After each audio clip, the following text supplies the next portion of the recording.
มื้อนี้หน้า หน้าอะไรจุลินทรีย์อัญชันฟ้าแดงหมดเลยพี่น้อง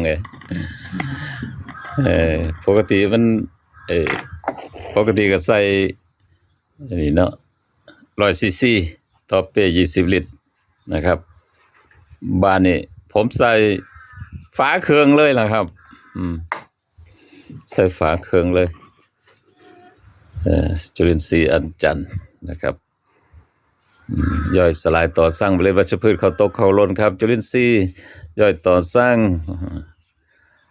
ย่อยเข้าตกเข้าล้นเมล็ดวัชพืช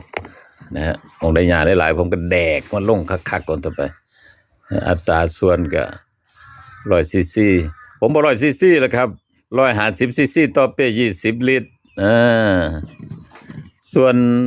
เฮาสิได้ประโยชน์น้ำเขาหลายอย่างอยู่นะครับบ่เฉพาะแต่